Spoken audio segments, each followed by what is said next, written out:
Alright y'all, Magnum Supreme here.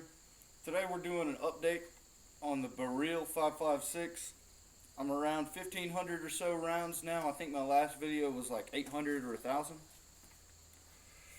And I've made a few changes since then, so we'll go into them.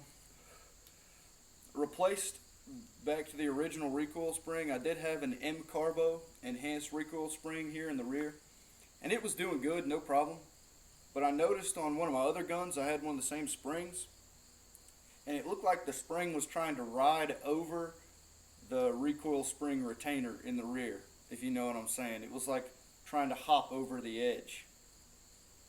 So I just went back to the original recoil spring and it works just fine. Haven't changed our sight setup at all, still rocking the Hollow Sun 510 and whatever they call that magnifier, on top of the Texas Weapon Systems dust cover, stock safety, stock trigger.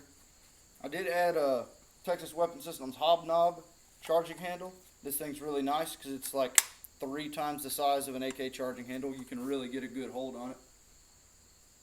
Put the Tango Down stubby grip on it. I don't think this was on here last time I made a video. I think I had the BCM front grip on it. Going down to the front here, we got a reared-in muzzle brake. I don't even remember what it's called. I got this because I was going to put a suppressor here on the end. You can see it's a threaded suppressor mount, but the brake itself is too long. I can't thread my can all the way on, so that ship sailed. Other than that, it's still doing perfectly. Absolutely no problems. Mostly running PMC 55 grain X-Tac 5.56. It's like a pretty light 5.56 load, but still hotter than 223. Running a lot of these. This is a Tula plum. It's really like a Choco brown, but it's a plum. And these things are excellent. I was shooting at the range today. I've got some fucking data for you. Shot these groups at the range today. This was 5 10-shot groups. This was my first group, just to confirm zero. I was off to the right a little bit, and I was firing from a kneeling rested position. And I don't know, that's about fucking 4-inch spread at 50 yards, not super good. Went down, here was my second group. Oh, sorry. Here was my second group, no adjustment at all, just fired. And I got a little more centered group, but a lot of them trailed low, as you can see, which I don't like. My third group was here, which was much tighter than the first two, but still had a good majority of the group trailing down and left, or down and right. Then I went down range, examined the targets, and adjusted.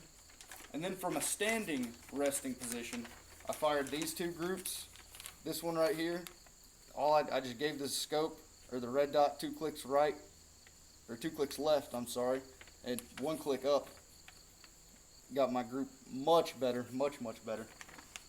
Then over here, this was the 5th group and final group of the day, and it was probably the best. Definitely like a 2.5 inches or so, 1.5 inches, or fucking 1.5 inches, 2.5, 2.25 inches maybe. And that was with 55 grain ammo, 1 9 barrel twist.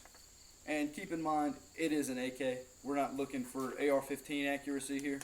This is just good enough to get me to 400 yards. With all that being said, I ain't got much to leave you with. This is just a real quick video about the Beryl. She's been running. She's gonna keep running. I could say, if you want a good 5.56 AK, get the Beryl. Not gonna do you wrong. They are kind of ugly. They are kind of long. But guess what? So is my cock, and I carry that bitch around every day. Y'all have a good day. Magnum Supreme out.